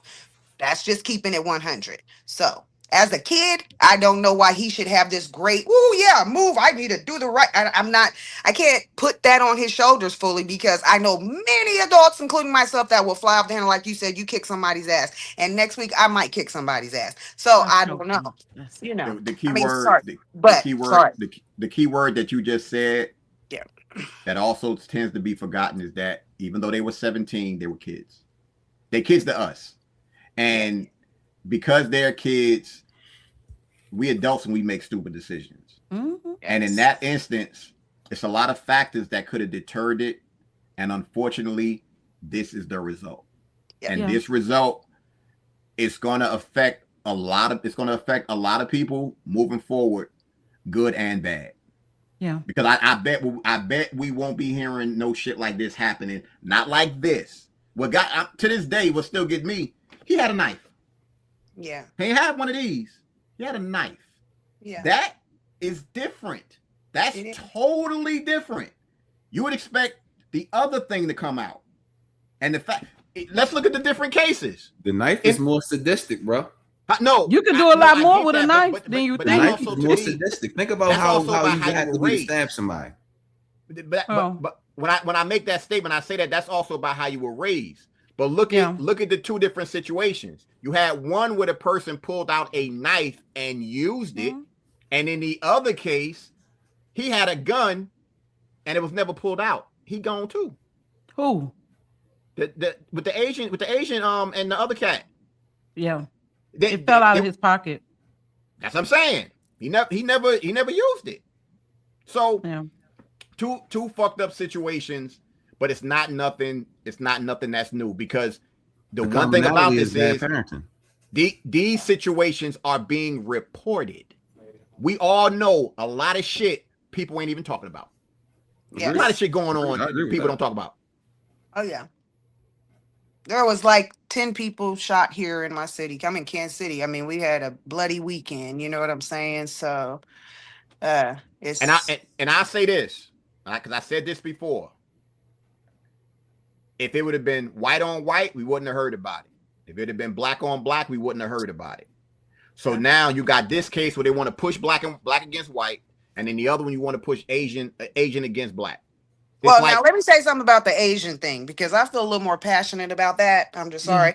For years and years and years, these people have been in our community treating us like shit, though. So this has been, to me, a boiling point for me as a woman, always going in the hair stores, the nail shops. I've dealt with their funky ass attitudes, and they're treating you like crap for years. 4 years. This is not new. And I mean, you know what I'm saying? So this is the difference, I think, with this type of thing, is that is a real issue in our communities. It just is, to me. These Asian ran hair stores, Iran ran gas stations, whatever it is. You know what I'm saying? It's we got an issue going on with it. but So I just but think it's a lot but different, but but when you say that, mhm. there's one solution. Don't go. Yeah, well, we start. Yeah, I mean, that's what yeah, that's that's what what I'm the saying. That's No. why I'm that's not what the against boycott is right No, now. no, the no, boycott. Folks ain't no. going. But this I'm saying this very specifically. Don't go to the one that disrespects you. I'm not going to, mind you. I'm saying this because me growing up in Newark, it was a Chinese spot that I used to go to. The girl at the counter was Jenny. Jenny was cool as hell. I wouldn't, if it was like, if I was in Jersey, I'm not boycotting the Chinese spot. That's my people's. It depends on where you are, what happened to you. And if you start telling other people this happened and y'all start comparing your stories, then you boycott whatever business disrespect you and or the community. I don't think all of them should be boycotted. Hell no. It depends on what the fuck the situation is. Yeah. I can agree, but I also don't disagree with people who say they want to boycott them all across the board. You know what I'm saying? So I don't have anything for that, but I totally agree with this people who treat you away. My daughter works in a nail shop, bless her heart. She's a cosmetologist, and they've never in their life hired a black person. And she's the first one, and they love her. They just do. They treat her so good. She goes to their house and eat, different things. And I mean, it changes everybody when they come in. They're like, black girls in here, I mean, she does her thing or whatever. So I totally agree with you about that. It's just, for me, I'm trying to work through that, just because I'm having an issue with all these gas stations and different things, and it's just, what I'm saying, You know, but you know gas what? station, your stores, all this crap. Go ahead. What's powerful about that in particular is that will show the economic power that we could have. Yeah. And I'm talking about specifically, let's just say the spot you're talking about whenever you dealt with that. If everybody stopped going to that spot, Yes. they're done. Yes. That's where it has to be. But what happens? Well, they ain't disrespect me. Fuck all that shit. It wouldn't even matter. I know for me, if I find out a spot that disrespect women, if I find out this particular spot, they don't say this to a bunch of women, I'm not going there, and I'm standing at the store. Yo, don't go in there. If it's a dude, don't go in there. They disrespect women. That's how you do it. But most people, they're not willing to put in that work. That's the issue that we have. The same way your ass ain't gonna go, it's gonna be a bunch of women with motherfucking bonnets on their head and slippers walking in that motherfucker. That's the Well, and problem. that's what I was gonna bring up, brothers, because with that, the same way that I hear a lot of Asians speak, don't punish us all in different things. I get that, but isn't that the same story we've been saying? You know what I'm saying? How are people distinguishing us when we go in public from the YNs or the troublemaking black people? You know what I'm saying, or different things like that girl who got up here and just went, "You black people." Well, who the hell is that? That's all of us. You know what I'm saying? Who are you talking to? So I guess that's the thing, is we're all getting lumped in these different things, and at some points it's hard to not be offended. You know what I'm saying? Yeah. And whatever. I'm working through it. I'm not gonna lie, because I could be really mad at some things and be mean to certain races and stuff. And I feel like we as black people been working through our thing with white people and coming so far. I'm gonna just tell you what I feel like. When this election went on, I felt like it was so many foreigners and different people coming up, rehashing and bringing up the issues between white and black people. Well, white people don't like you. White people, you know what I'm saying? Because we are putting our foot down, and we realized you illegal immigrants are in the country, but they were stirring the white and black pot. I just feel like I watched it get stirred by outsiders, you know what I'm saying? Because white and black people, we've come so far in this country. Yeah, you come in our country telling us about this shit, but this is our shit. You know what I'm saying? And we've been dealing with white people all the time. Like, black people have been dealing with white folks, and white folks been dealing with us. And it just seemed like there was another infiltration of people stirring the pot with us. You know, we were on illegal immigration, and now it's like we've focus back on black and white and internal race. It seems, I mean, I know it's by design, like your show says. It's like You know what I'm this. saying? Yeah, They it's keep all doing by this. design. Yeah. That's why I Yeah. was saying, like, with same script, different year, because I feel like that we didn't really recognize that racism even was a big thing for our generation until Obama got in office. Correct. You know what I'm saying? Like, I hadn't heard of nobody being hung or anything until Obama came back in office. Like, Right. I didn't We're know making that there were so strides. many illegal immigrants in the country until Obama got in office. Like, I grew up around Hispanics my entire life. So, like, it just kind of seems like it already kind of started there, and it slowed down a little bit. And like now it's exploding because of social Yes. media. And I think that it's exploding because of social media is because of these bots. I feel like that these bots are they're like bed bugs. You know what I'm saying? You really can't get rid of them, and you can't just kill just Fucking one. You fleas. got to kill them all. They fleas. Yeah, like they're just out of control. And what was really bothering me about like this whole situation is seeing that they are grouping us all in with each other, and Yes. that's not fair. And I'm seeing other black people also group all black people, because at first it went from we talking about black people on the left, now you talking about all black people. There it is. Yes. And That's it's the thing. it's the same thing with white conservatives. Yes. First we're talking Yes. about people on the left, but now you want to just say black people in general. So I'm just And- kind of wondering, like, Yes. when did y'all get so comfortable Thank you. with Yes. saying the shit that y'all saying? I'm seeing Matt Walsh make a whole documentary about slavery. Why are you making this documentary, sir? That go. Hey. Why are you making a documentary about slavery? You, if anything, you should make a documentary about how white people were enslaved, because we don't hear about that very often. And I try to be very non-biased when I even have these conversations, because I don't like to make it seem as if, oh, I'm only going to focus on the slavery of black people. No, a lot of white people have no idea that there was white slaves in this country. They have no idea at all. They don't even know that the word slave even came from Slavic slave. That's how we got here. And I think that there's a bit of arrogance when it comes to a lot of non-black Americans, because they think that black people were the only slaves in this country.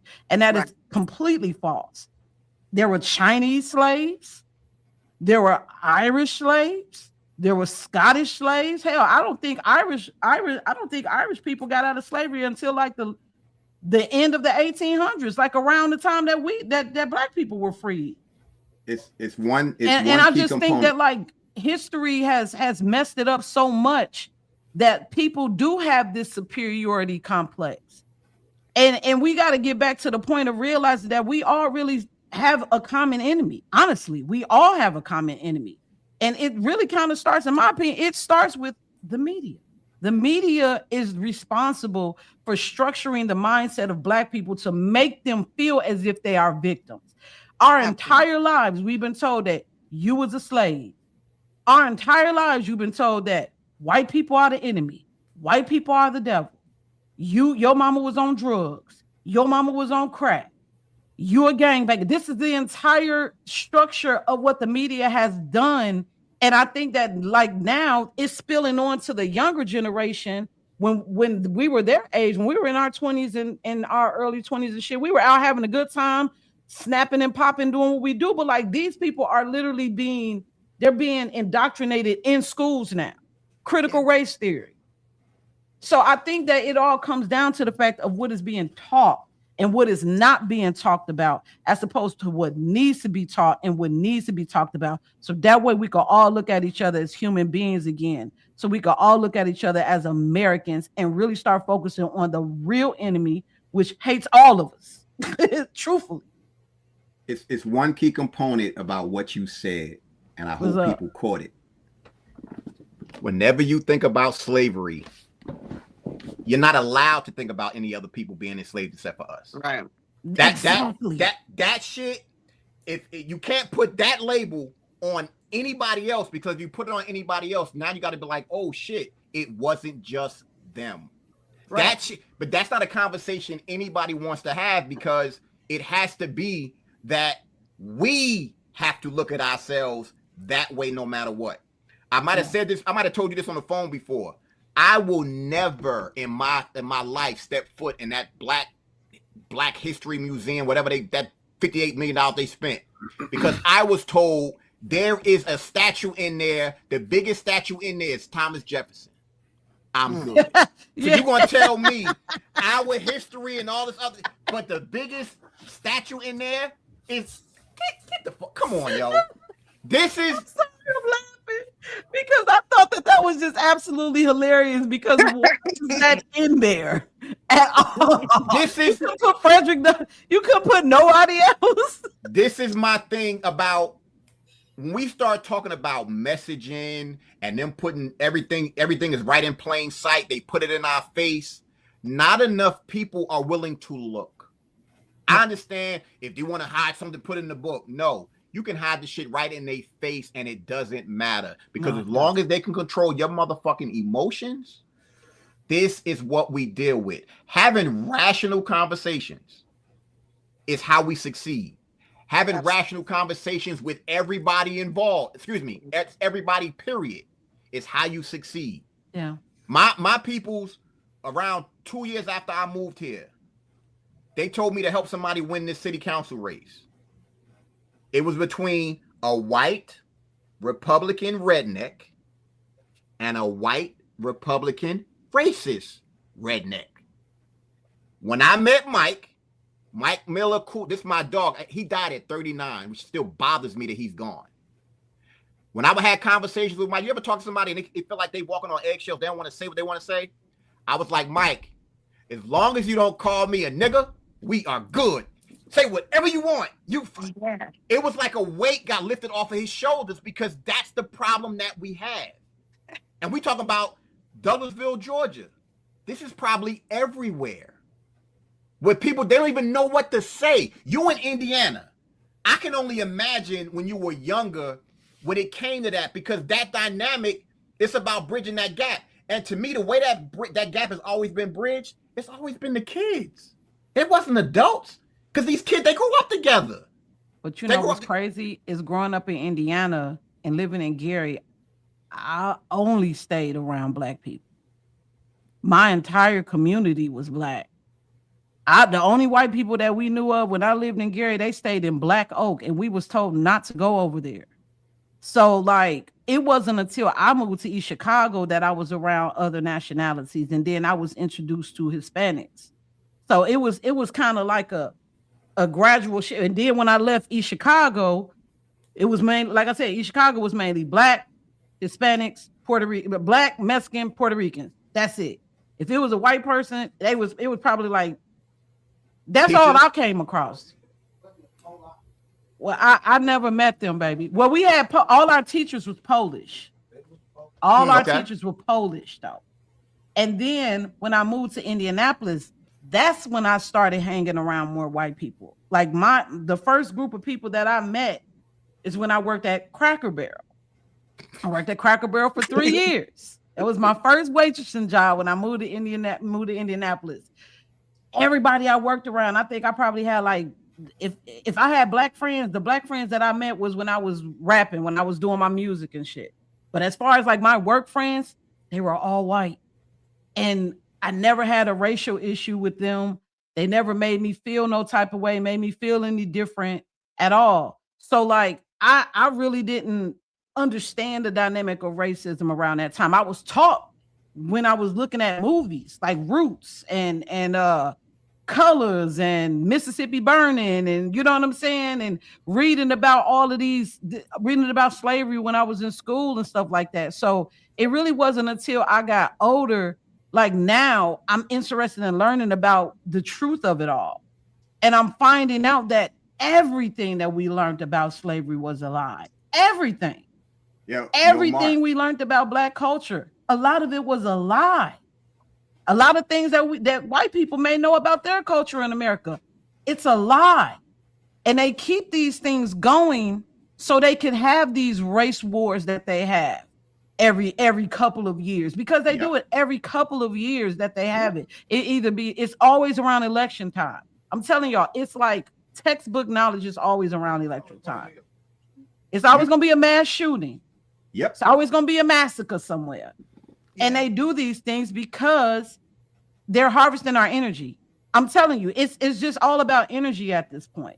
Energy panels, the music that we have right now. I was saying, and I hope I really want to clip this because I'm definitely gonna make a video about this.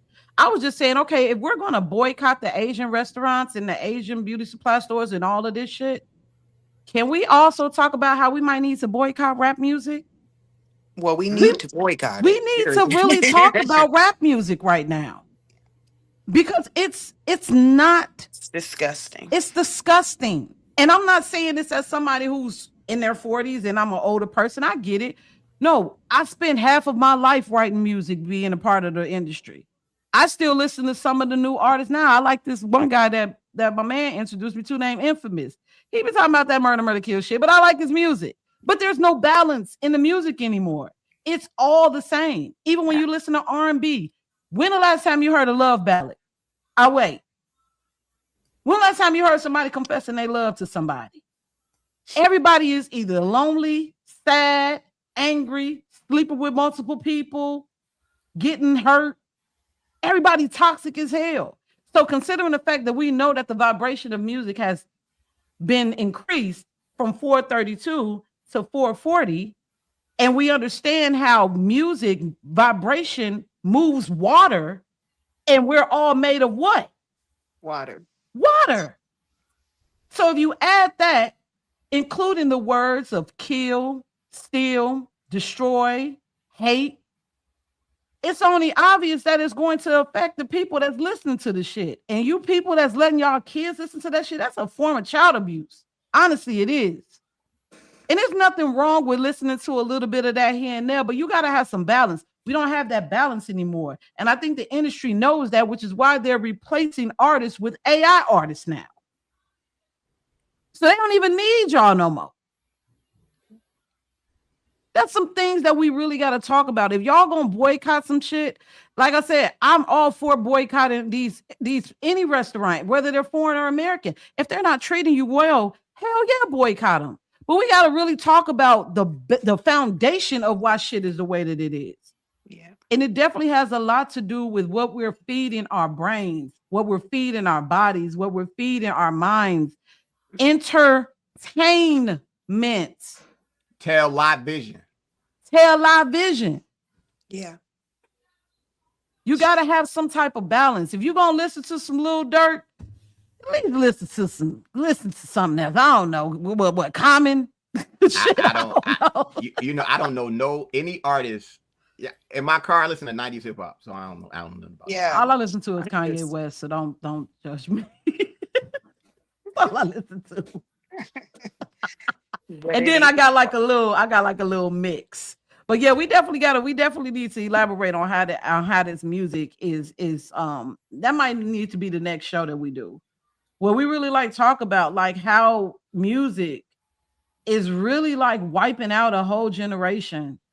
And I know that yeah, people say, well, you know, white people listen to that music too. They do, but y'all don't understand how this music it means a lot to melanated people because it kind of is like when we had hard times, it don't matter how rough shit was. Music was always the escape. Even Thomas Jefferson said in all his racism, when he was talking about slaves and black people, he talked about us like we were dogs. But one thing he said about us is that when it come to music and art and our women, the bodies, we got that shit. We had that shit nilled. That's why he had so many kids by the slave that he had. They knew that music was something that was very important to us. And now they're corrupting it. They're destroying it. And it's destroying our communities. It's destroying our kids. And that's something that people need to talk about. Yeah, drill music killed hip hop. It did. Hey, Ray, hubby. It did. Yeah. Sadly. But yeah, I just listened to Kanye West. That was my tangent. I just kind of felt like, man, it needed to be said because if we're going to be boycotting shit, we need to really boycott shit that counts. And this rap music, this music that we have, maybe Dolores C. Tucker was right. Our parents should have listened. Mark, when she said about Gary, Indiana, it made me think about Baltimore. Of all the years I went to I went to Baltimore from the age of like 7 to 14. I don't remember seeing too many white people in Baltimore. Now, outside of Neither. Baltimore, it's whatever. But in the hood, nah. Nah, I didn't. Yeah. That's that urban renewal. Yeah, I didn't meet white people like outside of TV until I was maybe sixth or seventh grade, maybe.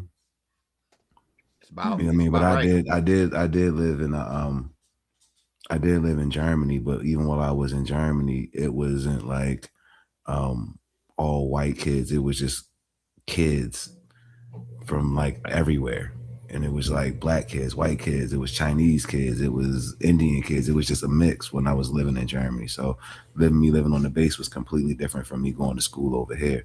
And when I was, like I said, when I went to school in Baltimore, I didn't really run across white people until maybe I was like 12 or so. But Mark. Yeah. Razor Ray says say blue. Blue. Nah, Blue. We've been in Texas too long. We was the waiting only way on that's you gonna to come out stop if he laughing. around if he around his people, did it come out? I already know. Why, man? Listen, I'm trying to shake that. I don't even want to be associated with that. To be honest, there's not really too many people that have successful speaking positions that come from Baltimore or New Orleans. So if I can transcend that, I would really love to. So, Lord have mercy. Well, we just been talking. I told you this is just really what was gonna happen. Is this like we just know that it's just so much stuff going on, and like it just all really seems like a replay of past events. And I really wanted to share something with you all. I do something called vintage tea, and basically is where I just bring up something from the past that kind of correlates to where we're to what we are going through right now. Now, when it comes to this vintage tea, I actually learned about this situation. I want to say a couple of months ago, and it has something to do with Wilmington, North Carolina. And what a lot of people aren't aware of is that in Wilmington, North Carolina, in the 1890s, that was actually the first coup that ever happened in America. And let me share my screen so you all could see, and you all could definitely look more into this. But I thought it was interesting because this was an integrated community. This is the Wilmington Massacre of 1898. Okay. And basically it was a thriving black community it made themselves a political force, and it also had white Americans as well that were living there. And then what happened was is across the South, such activity had triggered deadly white violence against black voters, organizers, and office holders in decades since the war. But in Wilmington, a city of 20,000, the votes of 8,000 black men helped a rare biracial fusion. So it wasn't just black people that was living there; it was a mixture of people, and they formed an alliance to elect candidates of both races. These were Republicans, also, guys. By the way, Awesome. 3 of the 10 aldermen were black. The city had black health inspectors, postmasters, magistrates, and policemen. Um, the county coroner, jailer, and treasurer were also black, as was the register of deeds. Black business people pooled their money in 3 black-owned banks. Families, a generation removed from enslavement, owned their homes and read a local newspaper. As modern day Wilmingtonians, Tim Pennick, a genealogist, put it, things functioned the way they were meant to function as a result of emancipation. But if Wilmington looked to some Americans like a model for the South, powerful white leaders, including the president of Wilmington Cotton Mills Company, the editor of Raleigh News and Observer, and the chairman of the state Democrat Party, they ain't like that. So they set out to topple with the newspaper media guys, and they labeled something called the Negro Rule. Now, around this time, I did notice that they did have something called the Negro Problem. It was in every newspaper all across the country. 125 years ago, on November 10th, 1898, a shocking coup was executed. The plotters had set the stage by creating what they called the white supremacy campaign. They printed falsehoods about black men preying on white women and stockpiling guns. They targeted the fusion office holders in the black newspapers, summoned militias and white vigilantes known as red shirts, and terrorized black voters at the polls. So they were saying, if you see a Negro out voting tomorrow, tell him to stop. One of the leaders, a former Confederate, he told a gun waving white audience on the eve of Wilmington 1898 election, if he doesn't shoot him down in his tracks. They went so far to all the way to Georgia with their rhetoric about white people killing black people when it came to election. And then on November 10th, red shirts, militiamen, and white mobs surged through Wilmington streets and massacred 60 or more men. They gave their lives to vote. They gave their lives to vote. This is them right here. They burnt down homes, businesses, even a black-owned newspaper that was out there. They burnt that down as well. The red shirts torched the black newspaper office and posed in front of it and sent hundreds of black residents fleeing into the woods. Some ran west towards the river, others east to the black cemetery. Althea Howe was 12 when her family and others took refuge in Pine Forest, a cemetery that dated back to the period before emancipation. And it was said that the family sheltered next to graves of their loved ones while this was going on.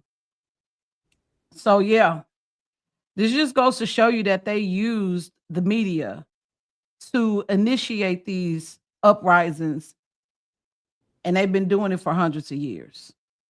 So I say that to say this, if they did that then, why wouldn't they do it now? That's the whole thing. That's the whole issue that I have when it comes to this situation regarding, hell, we could go all the way back to George Floyd. We could go back to Trayvon Martin. We could go back to Sandra Bland. We could go back to Mike Brown.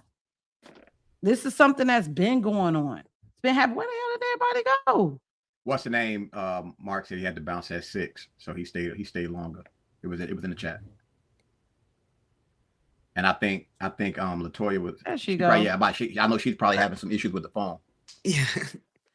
What y'all So say? yeah, the media landscape is changed dramatically, but fear remains one of the most powerful tools used to capture attention and influence public opinion. And that's Fear. why it's very, very, we got to be very careful about what we think may be the truth and what may actually be the truth. Even when it comes to court cases that we may think the transcripts and everything, they will lie. I'm telling y'all, Yeah. I've been watching, I told you I've been watching the have and the have nots. And if you have not seen it, I'm telling you, it's messy as hell. But Tyler Perry was definitely in his bag when it comes to the have and have nots. And it shows you how dirty Yep. wealthy politicians and judges can be when it comes to getting their way. They will cover up a murder when it comes to them getting their way. They will plant evidence when it comes to getting their way. So when I say that, I feel like that they withheld the evidence of showing that video of what actually happened just so they could stir up this war that we have right now. Please believe me. It's not about me taking sides of what's right and what's wrong. At the end of the day, yes, that boy killed somebody. That wasn't right. But you got to know it's always deeper than what it appears. And they know that. That's why they keep the engagement of racism and negativity and division going. Yes. That's Yes. it. Yes. I Who agree. anything? Nah, that honestly, the way you just summed it up was perfect.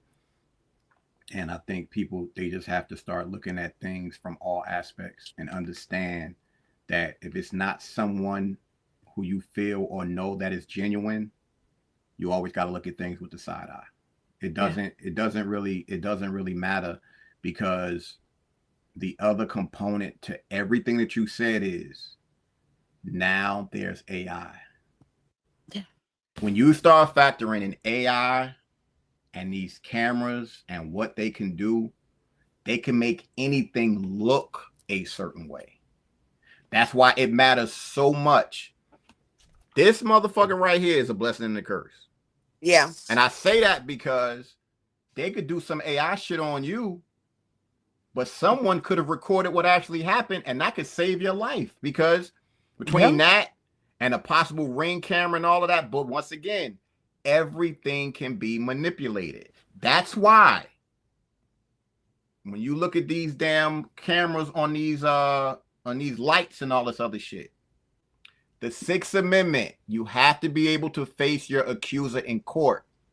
Them cameras are fucking illegal. That's why they're not everywhere, but people don't talk about this. That's true. I can't face no camera in court. That's not a person. That's not my accuser. But we getting to the point where they allowing all of this shit to happen because people conform. That's why I wish I had my shirt on today. On the front, it says believe nothing. And on the back, it says question everything. Yeah. That's where we have to be. And your fucking character. Right now, if somehow it get out that fool got a drunk drive charge and he had a chick in the car, the first thing that Shannon gonna say is, if that chick wasn't thick, she wasn't in fool's car. He don't roll like that. Because people know me. That's where it had, and they also know fool wasn't drinking. You're lying. He doesn't drink, and he never did. All of this shit matters. But people don't have these types of conversations because they always go with whatever is said, and they move off of emotion. But this is the plan. I forgot the name of that video with the propaganda video. I watched that shit years ago when they talked about the dude who created that shit. Created it. And I'm telling y'all, and I don't want to hold y'all up too long because I really want to go through these comments, but I'm telling y'all that I'm about to show you how they really want this race war. Yeah, they do. They want it. And it's here, but it's more so online. It's online. A lot of the things that we see that's online, it ain't happening in everyday life. It's not. It's true. That's very true too. It's not. Everybody's out here living their life regular. right just living now. their life, living their old boring life. All the drama that y'all be seeing, all the fights that be going on with all of these YNs and all these, but don't get me wrong, yeah, it's some shit that's going on out here. But I'm telling you, I live like what, a hop, skip, and a drum from the hood. We don't see that shit like that. Pretty. I have been to Chicago because my homeboy I went to high school with lived out there. I've probably been to Chicago 10 times. I have never heard a gunshot. Ever. I bet and you I was ate on the good though. And I was on the south side. So my point is, we get it that it's there. We understand all of that. But they perpetuate the absolute worst on all fronts in any situation. And they play on that. Yeah. On the political side, you're going to constantly hear from the extreme left and you're going to hear from the extreme right. Yes. And they want to show that fight because you never hear about the middle. You're never going to hear about the middle. Like I would say that we are like the middle. Yes. Like I'm definitely the middle. We like I'm not sure if you were conservative like your whole life, but like I know Fu is independent and he votes based on policy.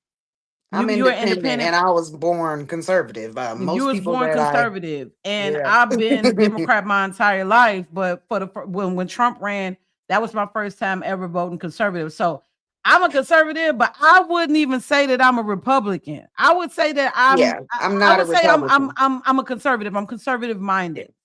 Yeah. And I'm registered independent because I'm like him. I'm going to vote on policy. I'm going to vote on character. I'm going to vote on who I hear. Yeah. Nowadays, like right now, I'm not going to hold you with everything that I've been seeing online. I'm definitely only going to vote based on policy. It doesn't matter if you're Republican or not. If I know you going to do a shitty job and you ain't talking about shit, I'm not going to vote for you.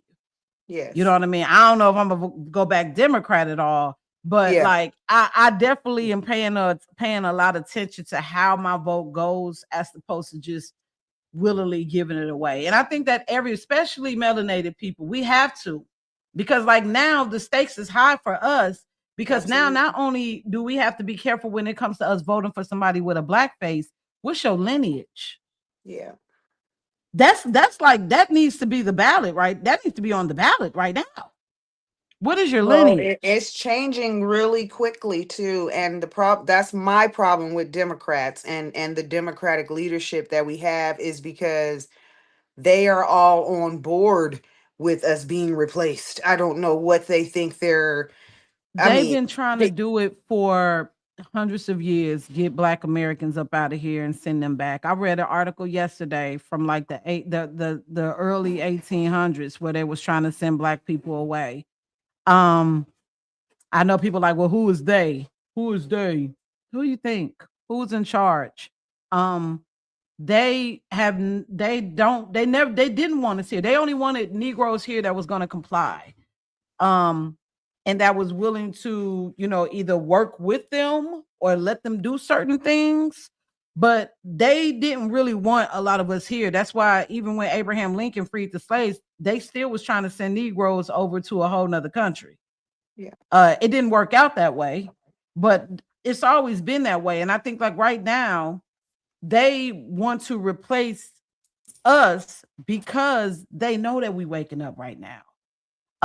They know that we're asking questions about our lineage, about where we come from. I just find that such a time is now for them to have this race war right when Black Americans are talking about, okay, I'm finding out that my ancestors are from here.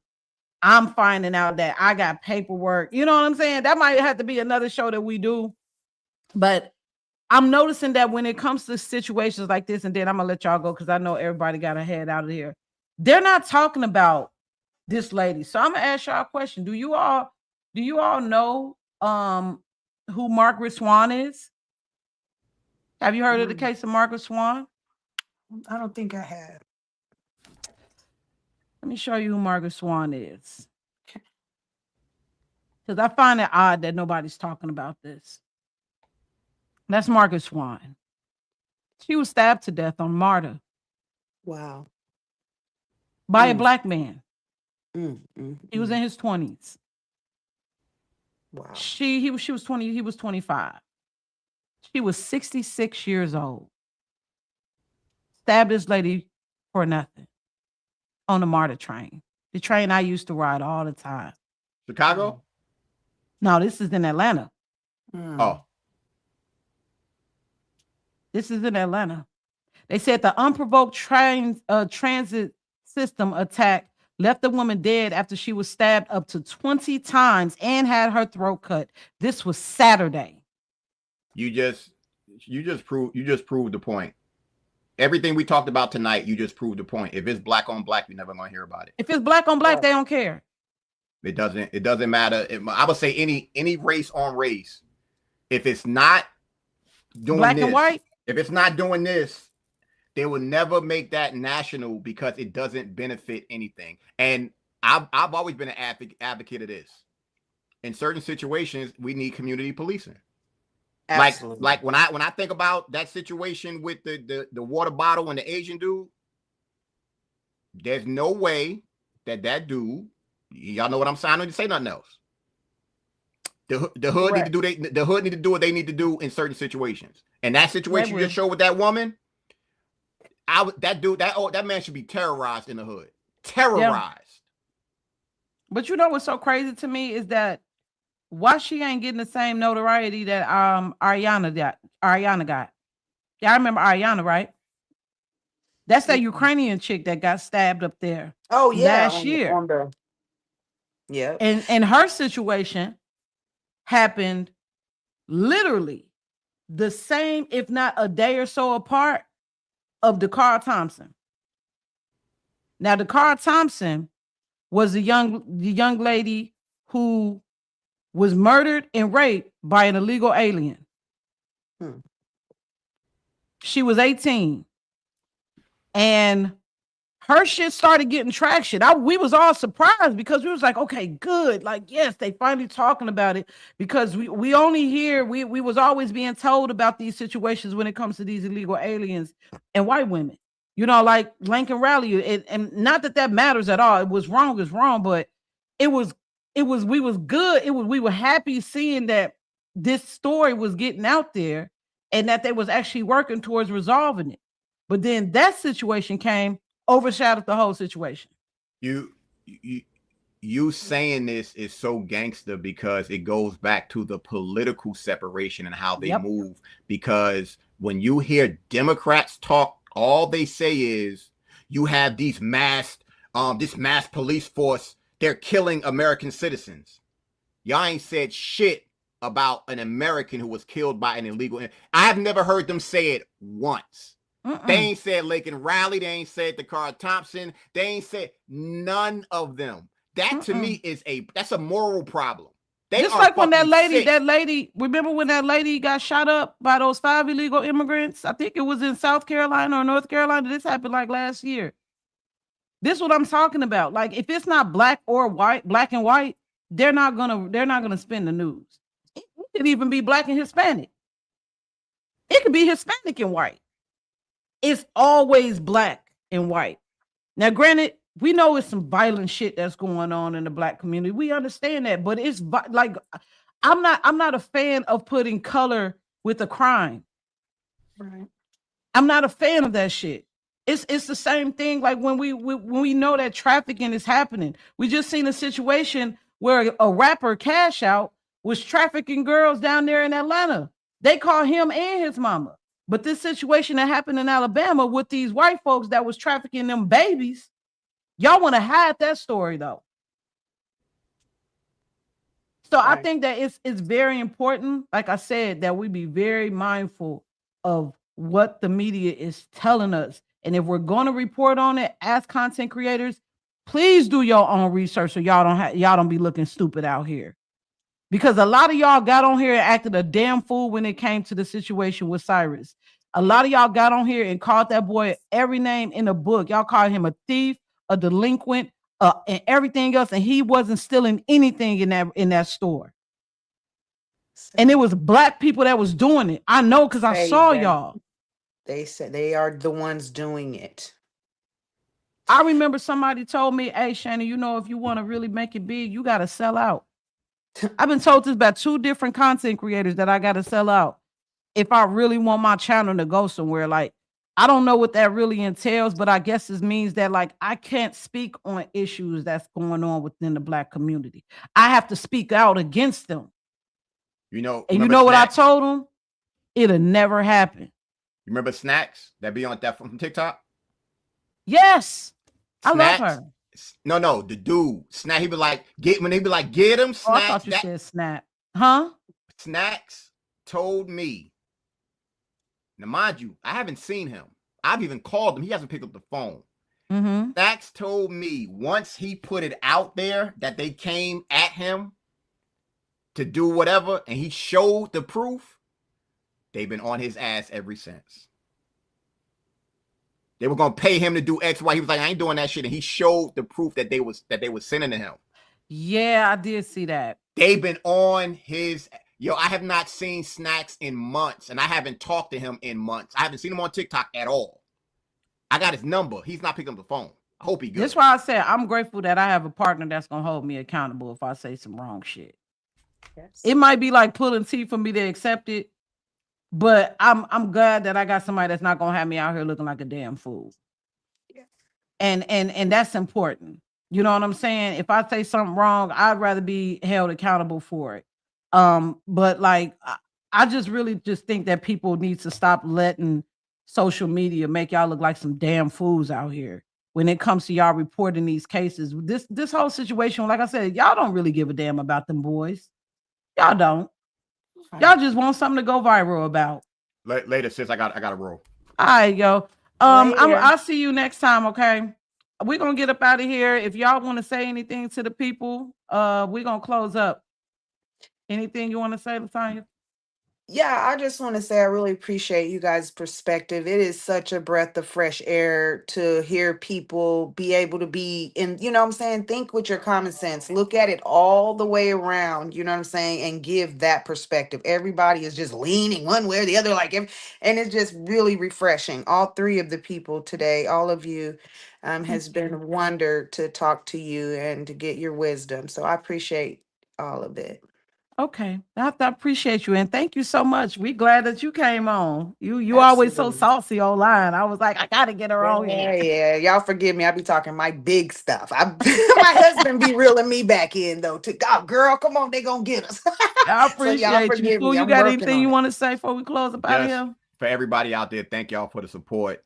You know, every Monday it's no shame, and no matter what, just be true to yourself and always be authentic. That's where the power comes from.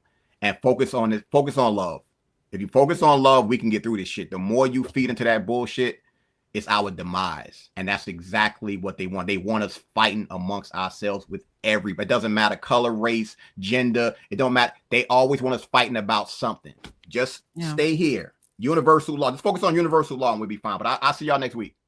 All right, y'all. Y'all be cool. Thank you so much for joining the Realist Lounge. We'll see you all next week, Monday, 5 p.m. Eastern Standard Time, same time. We'll see y'all. All right. Have a good Monday. Bye, everybody.